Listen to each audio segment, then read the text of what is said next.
네, 고맙습니다. 오늘 하나님께서 저와 여러분들에게 주시는 말씀은 마태복음 3장 7절에서 12절 말씀이죠. 신앙인은 담대하게 주님을 드러내는 삶이 되어야 합니다. 이런 제목인데 말씀 증거될 때 우리 하나님의 은혜가 이곳에 함께하길 원합니다.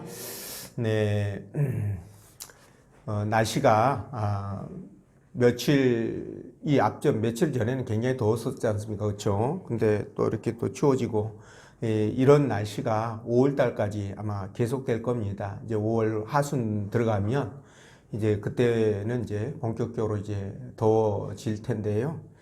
그때까지 여러분들이 조금 덥더라도 이렇게 막 옷을 함부로 벗지 마시고, 이렇게 항상 얇은 옷들을 이렇게 좀 껴입어가지고 더우면 벗고 추우면 입고 이런 식으로 해서 체온 조절을 하셔야 될 거예요. 그래야 감기 걸리지 않습니다. 젊을 때는 감기 걸려도 그냥 쉽게 이기는데 나이가 들면 또 감기 걸릴 때 이렇게 상당히 또 심하게 아플 수 있습니다. 그러니까 여러분들이 이렇게 건강들 잘 관리하셔서 건강하게 여러분들이 사셔야 되지 않겠습니까? 그렇죠? 그렇게 해 주시기를 부탁을 드립니다. 또한 세상이 이렇게 복잡하게 흘러가다 보니까 우리가 자칫 잘못하면 세상의 그 경랑 속에 빠져서 우리가 신앙이라는 것을 놓쳐버릴 수가 있습니다. 그래서 이런 것들을 우리가 미리 알고 대비를 해야 되겠죠. 세상이 아무리 변하더라도 우리가 믿음을 붙들고 나가야 되는데, 그래야 될 이유가 뭐냐면 우리가 가지고 있는 이 신앙이 현재 삶의 질을 결정하는 것은 물론이거니와 미래까지 나아가서 우리가 죽음 이후에까지도 그 삶의 질을 결정하기 때문에 굉장히 중요한 부분입니다. 그래서 여러분들은 어떤 일이 있어도 오직 여러분들이 갖고 있는 그 믿음 붙들고 올바른 신앙, 건강한 신앙으로 한 세상 살아가시기를 부탁을 드리겠습니다. 자, 하나님께서는 오늘 본문의 말씀을 통해서 다음과 같은 두 가지로 우리에게 은혜를 주셨는데, 그 첫째가 신앙인은 불의라고 말할 수 있어야 된다는 것이고요. 그리고 두 번째는 나는 죽고 주님만 드러나는 그런 삶이 되어야 된다, 이 말씀을 드립니다. 자, 여러분, 우리가 살아가는 이 세상은요, 사실 우리가 생각하는 것보다 훨씬 더 추하고 부도덕하고 그리고 더러운 것 같다라는 생각을 지울 수가 없습니다. 이 악한 세상을 살아갈 때 저들 속에서 동화되어 가지고 함께 똑같이 살면 뭐 전혀 스트레스 받을 일이 없겠죠. 그리고 나름 또 그 제약들이 주는 쾌락이 있습니다. 이것들을 누리기 때문에 그래서 굉장히 좋은데, 근데 말이죠, 저와 여러분들은 신앙이지 않습니까? 하나님을 섬기는 사람으로서 그렇게 세상 사람과 똑같이 살아갈 수 없다는 게 문제가 있습니다. 자, 그래서 우리는 구별된 삶을 살아야 되는데, 그러다 보니까 상대적으로 고립감도 박탈감도 느끼게 되죠. 또 손해보는 것도 있습니다. 예수 믿는 것들 때문에. 그렇게 살아가야 되는데, 어떻게 보면 이런 것 자체가 뭐 고난일 수도 있고요, 또 이렇게 아픔일 수도 있겠다, 이런 생각을 해보는 거죠. 네, 사람들이 듣기 싫어해도 불의를 보고 불의라고 말할 수 있어야 되고요. 그리고 정의와 진실을 말하는 것, 뭐 이렇게 해야 되는데, 사실 이렇게 말하는 것이 뭐 쉬운 문제는 아닙니다, 여러분. 말씀드린 것처럼 때로는 불이익도 감수해야 되는 그런 부분들이 있거든요. 그럼에도 불구하고 우리는 신앙이기 때문에, 하나님께서 기뻐하는 일이시기 때문에 기꺼이 그 일들을 해 나가야 된다는 거죠. 그런데 이 모든 것을 하나님께서는 알고 계시고 보고 계시고, 그죠? 그렇기 때문에 사실 따지고 보면 남는 장사다, 이렇게 말씀드릴 수 있을 것 같습니다. 그래서 이런 전체적인 과정을 통해서, 이런 과정을 통해서 나는 죽고 주님이 높아지는 그런 역사가 있지 않겠습니까? 그래서 우리가 이런 것들을 생각하면서 우직하게 그냥 하나님만 바라보고 그 상류를 거슬러서 올라가는 연어처럼 그러한 삶이 되어야 될 줄로 믿습니다. 그런 여러분 되시기를 주의 이름으로 축원드립니다. 자, 그럼 본 말씀을 따라가면서 불의를 보고 불의하다라고 말하는 것이 어떻게 주님을 높이는 것인지 성령께서 들려주시는 하나님의 음성을 듣도록 하겠습니다. 자, 첫째로 신앙인은 불의를 불의라고 말할 수 있어야 되는데 우리 7절 말씀 같이 읽어보겠습니다. 시작.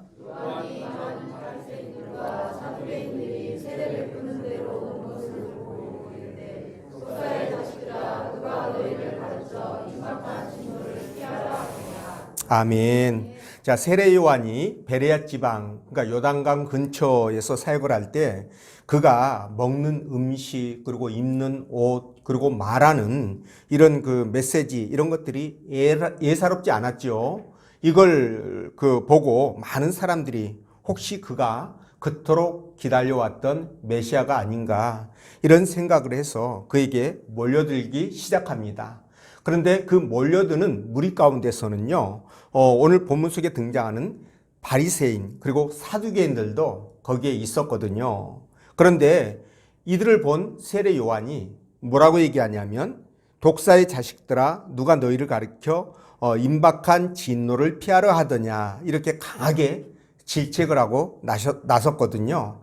근데 여기서 독사의 자식이라고 했는데 이 독사는요, 이 팔레스타인 지역에서 살고 있는 뱀인데 머리가 납작하고 길이는 한 70에서 80cm 정도, 그리고 몸통 두께는 한 2.54cm 정도, 이 정도 되는 뱀이라고 해요. 근데 굉장히 독성이 강해서 물리면은 붓고 그리고 거의 대부분 죽는다 이렇게 알려져 있습니다. 그래서 성경에서는요, 이 독사라는 표현을 이방 족속들이나 또는 아주 악한 자들이 있지 않습니까? 그런 자들에게 사용했던 그런 단어인데요.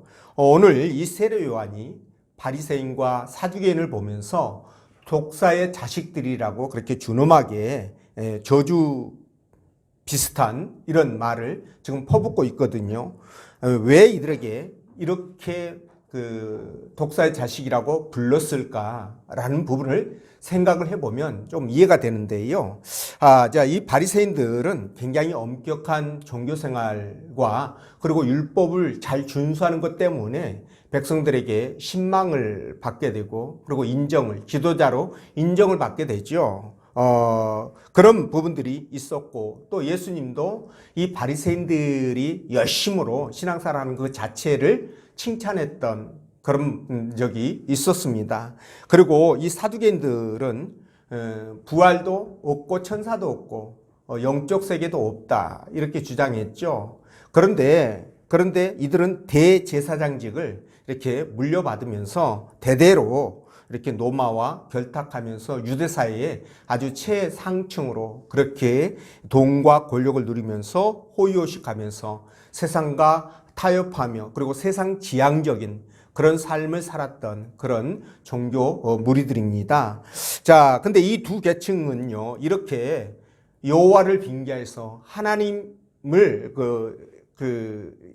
하나님의 이름으로 그들이 정말 먹고 살죠. 다시 말해서 이스라엘의 부와 명예와 권력을 독점하면서 살아가고 있었는데요. 근데 이들은 사실 하나님을 앞세우지만 그 내면에 보면 욕심과 탐욕이 가득했고 또 굉장히 부패해가지고요. 이들이 그러니까 그 표리부동이라고 그러죠. 겉과 속이 다르는 거. 이선자 뭐 이렇게도 표현하는데 그런 부분으로 이렇게 그런 모습들이 신앙생활하는 과정 속에 굉장히 많이 드러납니다. 근데 이들은 그런 것들을 위해서는 하나님도 팔아먹을 그럴 자들로 그렇게 비춰지고 있었는데 그래서 나중에 예수님도 이들에 대해서 얼마나 준엄하게 심판을 선포하십니까? 그러니까 당연히 오늘 세례 요한이 이들에 대해서 독사의 자식들아 누가 너희를 가르쳐 임박한 진노를 피하라 하더냐 이렇게 책망을 할 수밖에 없었던 것입니다. 그런데 말이죠. 그런데 제가 말씀드렸던 것처럼 이 바리새인이나 사두개인은 유대 종교 지도자들로 유대의 정치 권력을 장악하고 있는 그런 사람들이에요. 힘이 아주 막강한 사람들입니다. 그래서 이 바리새인들, 사두개인들을 이들을 대항한다는 것은 그야말로 뭡니까? 벼 안으로 바위치기 식으로 굉장한 용기와 그리고 죽음을 각오해야 되는 그런 상황이라는 것이죠. 뭐 이들이 심지어 우리 예수님도 십자가에 못 박혀 죽이지 않았습니까? 그런데 세례 요한 하나쯤 죽이는 것은 일도 아니죠. 그런데 그들에 대해서 독사의 자식들이라고 그러면서 이렇게 저주 비슷한 이런 선포를 하는데 여기에 얼마나 대단한 용기가 필요했겠느냐라는 것은 여러분들이 생각하면 금방 알 수 있는 그런 부분들이죠. 자, 그럼에도 불구하고 이렇게 목숨을 걸고 그들에게 이렇게 그 굉장한 책망을 가하게 되는데요. 여러분, 이것이 바로 천국을 소망하면서 이 땅을 살아가는 사람들의 그 어떤 자세다, 모습이다. 저는 그렇게 말씀을 드리고 싶습니다. 자, 우리가 살다 보면 이제 세상에서 살아가다 보면 많은 일들을 만나지 않습니까? 그런데 그런 가운데서 우리가 하고 싶은 말 해야 되는데 못할 때가 얼마나 많아요? 그죠? 그리고 또 하지 말아야 될 부분인데 해야 될 그런 부분들 뭐 분명히 있습니다. 근데 이렇게 흙을 흙이라 말하고 백을 백이라고 말하는 부분에 있어서 이게 쉽지 않은 시대를 우리가 살고 있다라는 거예요. 거기에 따른 그만한 뭡니까? 불이익이 주어지기 때문에 쉽게 말할 수 없다는 거죠. 근데 말이죠. 우리가 그 성경이나 또는 그 역사 속에서 보면 우리 믿음의 선배들이 이런 것들을 감내해가면서 정말 불의를 불의라고 말하고요. 또 잘한 것을 잘했다라고 그렇게 이야기를 하는 그런 부분들이 얼마나 많이 나오는지 모릅니다. 물론 그들이 그것 때문에 핍박을 받고 고난을 받는 그런 일들이 비일비재했죠. 제가 예를 들면 이렇습니다. 오늘 이 본문 속에 나오는 세례 요한도 말이죠. 이 헤롯 왕이 자기 그 제수를 아내로 취하는 것 때문에 그걸 얼마나 신랄하게 비판했습니까? 그러니까 헤롯 왕에 대해서 이렇게 비판한다는 것은 목숨을 또 각오해야 되는 일 아니겠어요? 그렇죠? 근데도 불구하고 그렇게 비판했다가 결국은 춤값으로 그의 목이 달아나는 그런 일이 생기고 말았습니다. 또한 여러분 다윗 왕이 말이죠. 밧세바와 간음하고 밧세바의 남편 우리아를 죽였을 때 나단 선지자가 그를 찾아가지 않습니까? 그렇죠? 다윗 왕 당시 고대 근동 뭐 근대까지만 하더라도 뭐랄까요? 그 군주정에서는요 왕의 권한이 막강했죠. 그래서 함부로 얘기를 할 수 없는 그런 부분들이 있습니다. 다윗 왕도 권한이 얼마나 막강합니까? 근데 그 다윗 왕을 찾아가서 당신이 행했던 일이 악을 행한 것이다. 하나님 앞에 그것이 범죄한 것이다 라고 준엄하게 심판을 하지 않습니까? 그러니까 나단 같은 경우도 바로 해야 될 말을 하는 불의를 불의라고 말하는 그런 사람 중에 하나였다는 것이죠. 또한 엘리야도 마찬가지입니다. 아방 시절 때 여러분 북이스라엘에 예수 믿는 사람들 그러니까 여호와 신앙을 갖고 있는 사람들이 아주 전멸하다시피 전부 다 잡아서 죽이는 그 상황 속에서 이 엘리야가 어떻게 합니까? 아방과 이세벨에 대하여 당신들이 지금 하고 있는 것이 하나님께서 굉장히 싫어하는 것이다. 하나님을 대적하는 것이다. 그죠? 이렇게 선포하고 애치면서 그들을 돌이키려고 얼마나 그렇게 했는지 모릅니다. 이것 또한 그들이 목숨을 걸어야 할 수 있는 그런 일들이었다는 거예요. 그러니까 여러분, 그때나 지금이나 여러분, 이렇게 불의를 불의라고 말하는 것, 그리고 선한 것이고 좋은 것을 선하다 좋다라고 말하는 것, 이 자체가 때로는 목숨을 걸어야 되는 그런 상황이 될 수도 있다라는 거예요. 예, 그리고 말이죠. 예수님의 12제자들을 비롯해서 우리 믿음의 선배들 말입니다. 얼마나 그 많은 사람들이 이런 것들 때문에 목숨을 잃었습니까? 예, 가까운 예로 뭐 주기철 목사님 같은 경우도 그 신사참배를 하지 않는다는 것 때문에 감옥에서 순교하지 않았습니까? 근데 주기철 목사님을 해유하려고 가족들을 의도적으로 면회시켜서 마음을 약하게 만들고 그리고 신사를 지나갈 때 차 안에서 그냥 목례만 하더라도 우리가 인정을 해주겠다 이렇게까지 해유했지 않습니까? 근데도 불구하고 주기철 목사님이 그건 불의한 것이다 라고 생각했기 때문에 목례까지도 하지 않지 않습니까? 그렇죠? 그로 인해서 그는 결국 순교를 하게 되는데요. 이렇게 말이죠. 정말 신앙을 지키기 위해서 수많은 우리 믿음의 형제들이, 선배들이 의로운 길을 가기 위해서 그들이 목숨을 기꺼이 바쳤던 그런 역사적 사실들을 우리가 알게 되는데, 이런 부분들이 여러분 정말 하나님 앞에 우리를 온전하게 만들어 간다는 사실이에요. 예, 그리고 우리가 해야 될 부분들을 마땅히 하고 있다라고 여러분들이 생각하시면 됩니다. 근데 우리는 이런 일들을 해야 돼요. 그 일들을 감당해 가야 될 것이 뭐냐?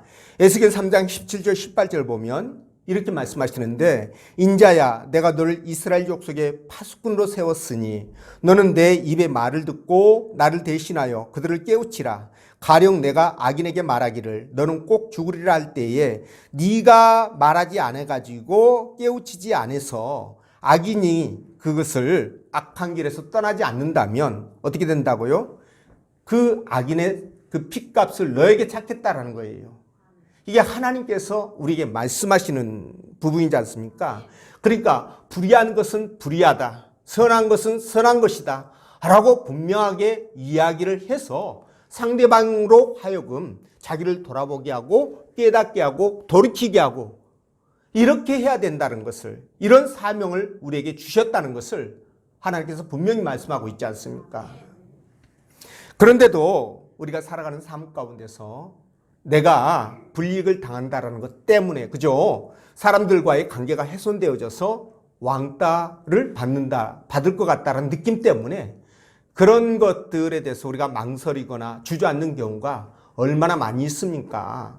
예, 그래서 이런 부분에 있어서 우리는 신앙이기 때문에 생각을 좀 달리할 필요가 있지 않느냐, 제가 이 말씀을 드리는 것입니다. 자, 여러분, 저와 여러분들은 천국을 예약해둔 그런 사람들이잖아요. 그렇죠? 천국 티켓을 가지고 있는 사람들입니다. 자, 그렇다고 한다면 우리의 삶은요, 천국 티켓이 없는 사람과는 달라야 된다는 거죠. 그들과 우리가 똑같다면, 세상에 나가서 살아가는 우리의 삶의 모습이 그들과 별반 차이가 없다고 한다면 우리는 하나님 나라 백성으로서 과연 하나님께 어떻게 우리가 보여질 것인가, 이런 부분들을 염두에 두지 않을 수가 없는 겁니다. 그래서 반드시 우리가 이 부분에 대해서 고민을 하고 생각을 해야 되는데요. 자, 그런데 사실은요, 말씀드린 것처럼 우리가 세상 속에 살아가다 보니까, 우리 독불장군 아니잖아요. 그들과 관계 속에서 살아가다 보니까 여러 가지 수많은 그런 난관들을, 문제들을 만나게 됩니다. 자, 근데 우리도 저들처럼 목적을 위해서는 수단과 방법을 가리지 않고 그렇게 살아가야 되는데, 그게 그렇게 할 수가 없는 거잖아요. 예, 그렇게 돼서도 안 되고요. 그죠? 예, 왜냐하면 하나님께서 그런 것들을 싫어하시고, 그죠? 그리고 그 후에 반드시 하나님이 책임을 물으시기 때문에 그게 안 된다는 겁니다. 그래서 우리는 저들과 다르게 어떻게 살아야 된다? 예, 바르고 정직하게, 그리고 진실하고 성실하게 그렇게 살아가야 된다는 거죠. 이게 굉장히 어렵습니다, 여러분. 그래서 성경에서 우리 주님이 뭐라고 말씀하십니까? 따르는 이가 좁고 그 길이 좁고 협착할지라도, 그죠? 고통스러울지라도 그 길로 가야 된다라고 말하는 거예요. 많은 사람들이 간다고 해서 그 길이 구원의 길이 아니고요. 네, 그 길이 다른 자가 적다 할지라도, 적은 무리가 간다 할지라도 그게 하나님께서 기뻐하는 길이라면 그 길을 가야 된다. 우리 주님이 그렇게 말씀하시는 거예요. 네, 연어, 제가 여러분들에게 말씀을 드렸는데, 이 연어는요, 인내천인가요? 거의 상류에서 주로 이렇게 태어나서 이제 태어나면 이제 그러니까 물고기로 이제 부화를 하게 되면 그 물을 타고 내려가서 먼 태평양까지 가가지고 다 자라게 되면 다시 자기가 태어났던 곳으로 돌아온다고 하지 않습니까? 그런데 여러분, 내려갈 때는 그냥 하루로 내려가는 거니까 그냥 아무 문제 없이 내려갈 수 있잖아요. 근데 올라올 때는 어떻게 되나요? 올라올 때는 상류를 거슬러서 물살을 거슬러서 상류로 올라가야 되기 때문에 그 과정 속에서 여러분 이 강물에 그냥 찍히고 그죠? 그리고 얼마나 그 많은 상처를 입겠습니까? 그래서 연어도 자기가 태어난 곳에 도착하면 알을 낳고 자기에게 맡겨진 사명을 잘 감당하는 거죠. 알을 낳고 거기서 죽는다고 하지 않습니까? 그러니까 그 과정 속에서 연어도 굉장히 고통과 아픔을 감당할 수밖에 없다는 거죠. 근데 여러분, 미물도 그럴진데 하물며 하나님의 형상과 모양을 따라 창조된 저와 여러분들이 하나님의 말씀을 따라서 또는 하나님께서 주시는 그 사명을 감당하는 과정 속에서 어려움이 있고 고난이 있고 아픔이 있다고 해서 우리가 그냥 포기해버리고 그것을 행하지 않는다면, 따르지 않는다면, 순종하지 않는다면 어떻게 될까요? 연어보다도 못한 그런 존재가 되지 않겠습니까, 여러분? 그렇기 때문에 저와 여러분들은 이런 것들을 생각하면서요, 우리가 정말 하나님 앞에 바르고 정직한 삶을 통해서 불의를 불의라고 얘기하고요, 잘못된 것을 잘못이라고 얘기하고 또 잘한 것을 잘한 것이라고 얘기할 수 있어야 된다는 거죠. 근데 제가 여러분들에게 무턱대고 이렇게 말씀드리는 건 아니고요. 또 이제 신앙의 어떤 뭐랄까요, 그 성장의 어떤 그 뭐랄까 상태에 따라서 좀 다를 수는 있겠죠. 사람마다 신앙의 믿음의 깊이가 다르기 때문에. 그런데 여러분들이 무턱대고 나서라는 건 아니고 여러분들 마음에 흔들리지 않는 확신이 있을 때 그때는 뭐 담대하게 나설 수 있습니다. 그러나 확신이 없다면 기도하면서 하나님께서 확신을 주실 때까지 또 기다리는 것도 한 방법이 될 수 있을 것입니다. 여러분, 우리 하나님으로부터 우리는 이 시대에서 노아처럼 의롭게 살아가라고 부름받은 백성들이에요. 노아가 당시에 그 악하고 패역한 시대에서 얼마나 의롭게 살려고 하나님 앞에 머무림을 쳤습니까? 그 결과 노아가 모든 사람들이 다 죽어나가는 상황 속에서도 노아와 그의 가족이 구원을 받았지 않습니까? 우리 또한 마찬가지라는 거죠. 정말 세상이 노아 시대처럼 악하고 타락하고 변질되어져서 정말 그 선이 설 자리를 잃어가는 그런 상황이라 할지라도 저와 여러분들이 오직 하나님을 바라보면서 어떻게 해야 됩니까? 신앙 양심을 지켜야 되겠죠. 그리고 불이익이 와도요, 내게 불이익이 생긴다 할지라도 하나님 말씀을 따라 믿음으로 살아가겠다라고 다짐하고 그렇게 하면 하나님이 도와주십니다. 아까도 말씀드린 것처럼 하나님 보시고 듣고 계시고 알고 계시지 않습니까? 그러니까 그분이 다 모든 것을 상황을 장악하고 계시기 때문에 그분 말씀에 따라 순종하면서 살아가게 되면 그렇게 살 수 있는 환경이 만들어지게 되고요, 그에 따른 하나님의 복이 임하게 된다는 거예요. 우리는 그런 믿음과 확신을 갖고 살아가야 되는 겁니다. 그런 여러분들 되시기를 주의 이름으로 축원드리고요. 자, 두 번째, 나는 죽고 주님만 드러나는 삶이 돼야 된다 말씀을 하시는데 11절 말씀 읽어보겠습니다. 시작.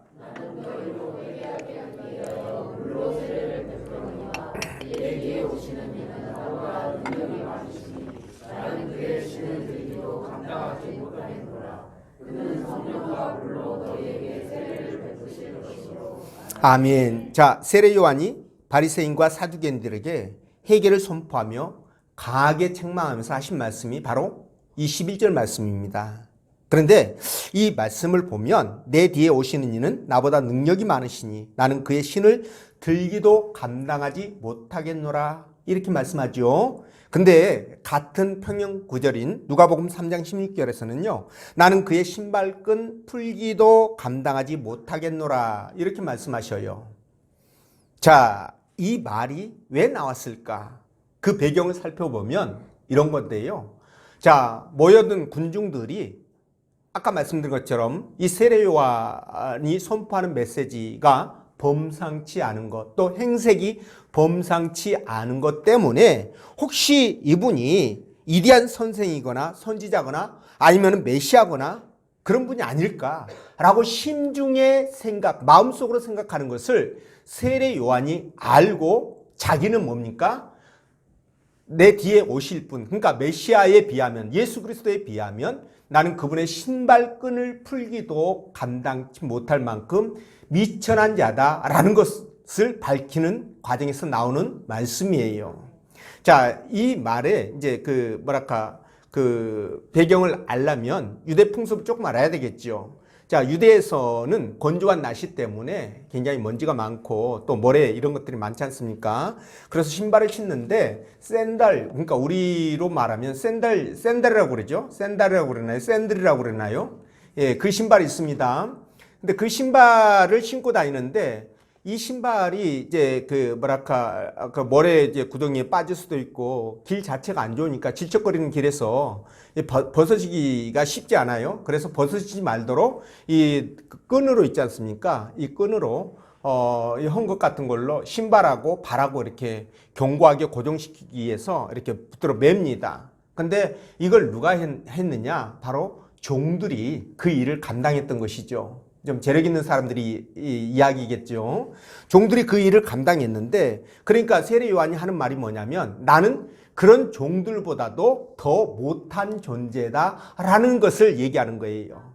그러니까 이런 모습을 보면서 우리가 세례 요한에 대해서 세례 요한이 정말 대단한 사람이구나. 정말 겸손하고 예수 그리스도를 높이는 데 있어서 자기의 모든 것을 희생할 수 있는 그런 사람이구나 라는 것을 우리가 깨닫게 된다는 거죠. 근데 여러분, 사실 세례 요한 하면 굉장히 대단한 사람입니다. 이분은요, 어머니 뱃속에 있을 때부터 성령이 충만했던 사람이에요. 아시잖아요, 그렇죠? 그리고 이분은 말라기 선지자 이후로 400년 동안 주의 선지자가 이 땅에 출현하지 않는 상황에서 처음 오신 분이지 않습니까? 그렇죠?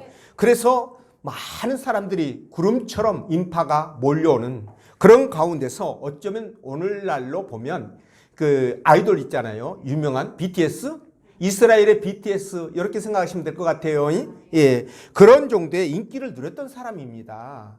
거기다가 말이죠. 오늘 사두개인들, 바리새인들에게 독사의 자식이라고 그렇게 일갈할 수 있는 강력한 카리스마도 갖고 있었던 거예요.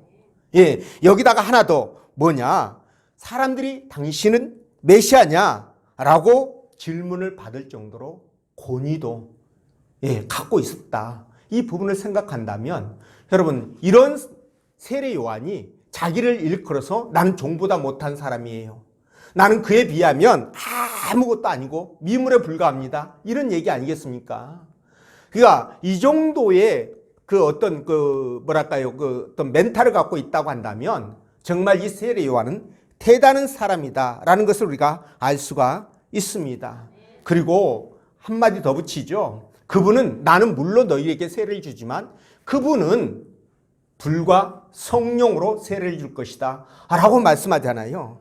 그리고 나는 망해야 하고 그분은 흥해야 된다. 이런 말도 하지 않습니까? 자, 이 모습 보면 여러분 세례 요한에 대해서 여러분들이 가지고 있었던 기존의 생각을 바꿀 수 있을 것입니다. 그만큼 이대하고 대단한 분이죠. 제가 말씀드렸잖아요. 이스라엘의 누구라고요?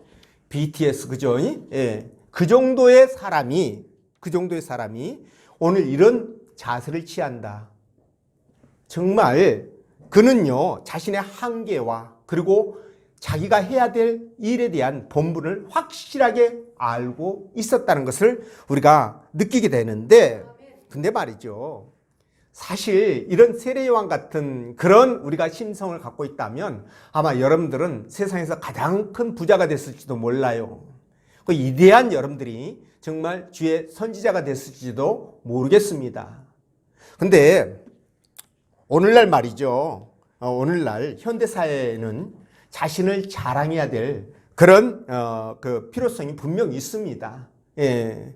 그러나 여러분, 제가 말씀드리고 싶은 것은 상대가 불편할 정도로, 그리고 상대가 상처를 입을 정도로 자신을 드러내고 자랑한 것은 어떻게 해야 된다? 지양해야 된다. 그것은 안 된다. 이 말씀을 드리는 겁니다. 예, 남에게 자랑하고 그래서 인정을 받으려고 하는 그런 욕구는 우리의 본능이에요. 이 본능 누구나 다 갖고 있습니다. 그런데 이 본능을 얼마나 통제하고 억제하느냐.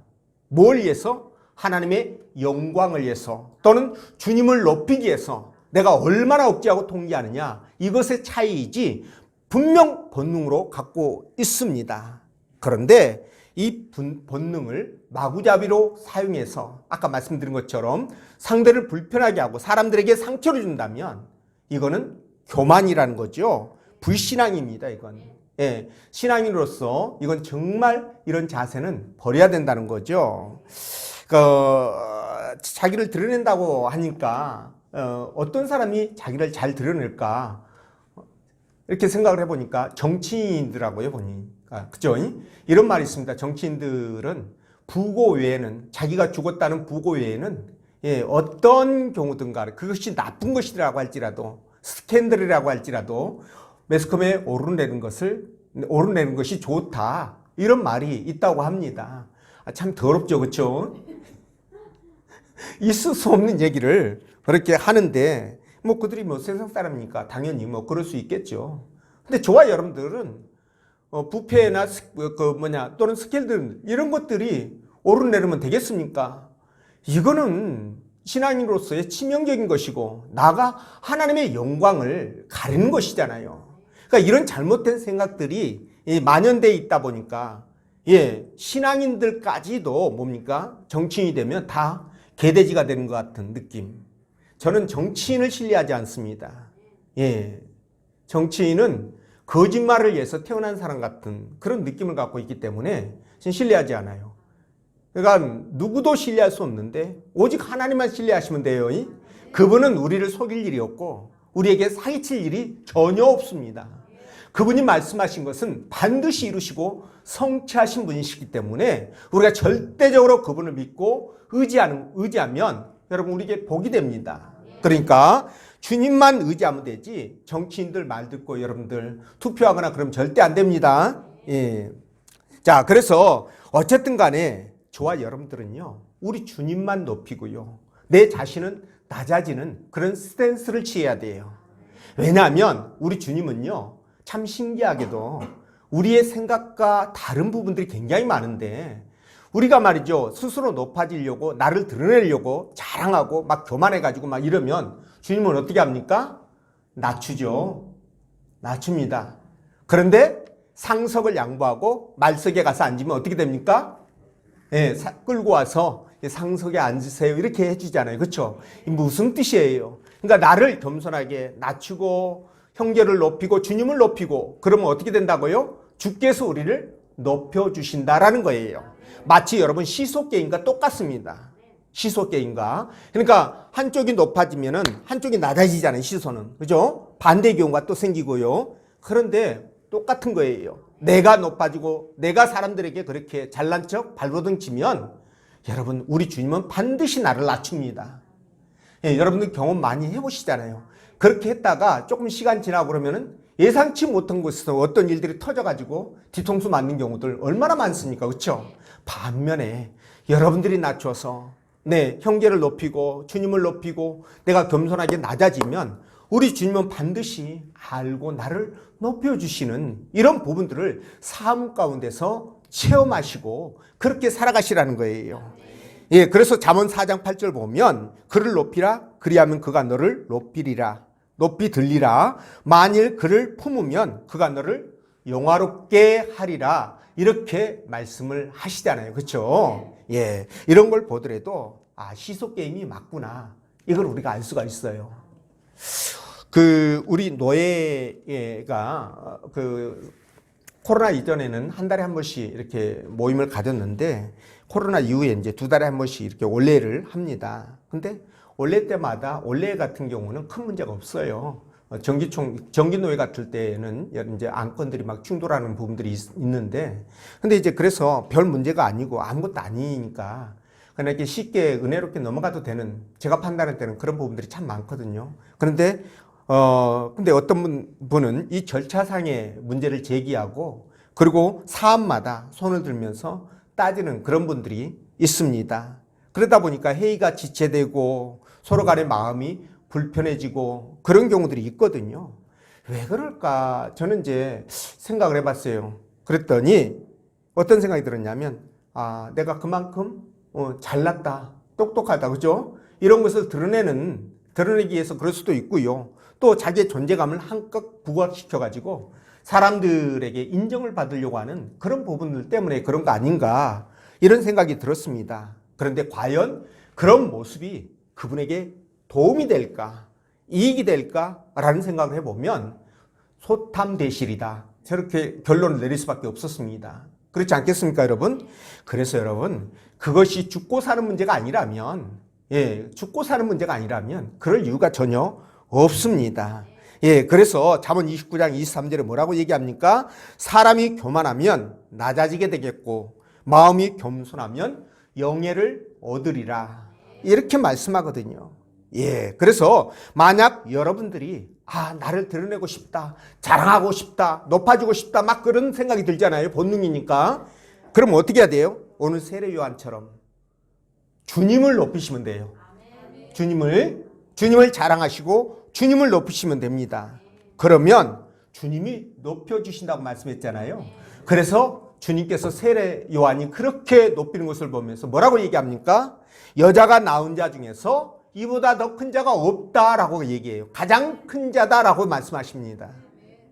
주님이 높여주신 거 아니에요? 그렇죠? 그렇기 때문에 세례 요한이 그토록 자신을 낮추고 겸손하게 주님을 높임으로 말미암아 인정을 받았다고 한다면 우리 또한 나를 낮추고 형제를 높이고 주님을 높임으로 인정을 받아야 된다는 거예요. 여러분, 그렇게 하실 수 있죠? 그렇게 하셔야 됩니다. 왜냐하면 우리는 세상 사람과 다른 하나님 나라의 백성이잖아요. 하나님의 자녀잖아요. 온 우주 만물을 창조하시고 소유하신 그분의 자녀잖아요. 그러니까 우리는 할 수 있다는 겁니다. 우리가 죽어서 이 땅에서 끝이라면 우리 그럴 이유가 없어요. 여러분들이 한껏 높이고 나무 집 밟아서라도 여러분들이 1등을 하시고 최고가 되시는 거 저는 권장하고 싶습니다. 그러나 이 땅이 전부가 아니라 우리가 돌아가야 될 영원한 본향이 있다고 한다면 우리는 이 땅에 있는 것들이 별 의미가 없어진다는 것을 아실 거 아니에요. 그러니까 양보할 수 있는 겁니다. 그러니까 우리가 포기할 수 있는 거예요. 불이익을 감수할 수 있는 겁니다. 이게 신앙인의 모습, 신앙인의 자세가 아니겠습니까? 이런 마음을 갖고 신앙생활을 한다면 여러분들이 세상에 나아가서 밖에 나가서 사회생활 하면서도 이런 기조를 유지한다면 여러분 어떻게 될까요? 세상은 저와 여러분들에 대해서 또 주님에 대해서 굉장한 칭송을 할 것입니다. 우리 그렇게 돼야 되지 않겠어요?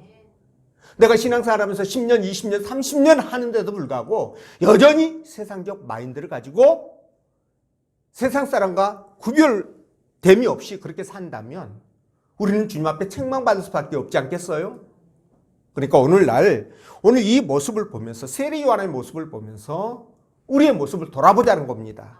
내가 과연 하나님 앞에 하나님 나라의 백성으로서, 자녀로서 세례 요한과 같이 주님을 높이고 형제를 높일 수 있는 그런 마인드를 갖고 있는지, 그런 신앙을 갖고 있는지 말입니다. 이렇게 우리 살아가야 되거든요. 왜 그러냐면 여러분들이 하나님 나라 백성이니까, 천국을 예약한 그런 분들이니까, 그렇잖아요. 그렇죠? 그렇게 살아가야 됩니다. 그래서 이런 부분들을 기억하시고 여러분들이 항상 바르고 정직하게, 그리고 진실하고 성실하게 우리 예수 믿는 사람은 그런 모습이 돼야 되거든요. 그렇게 살아가셔서 하나님 앞에 복도 받고요, 하나님이 높여주시고 형제들이 높여주는 그런 은혜도 받고 그렇게 살아가시라는 겁니다. 그런 여러분 되시기를 주의 이름으로 축원드립니다. 기도합니다.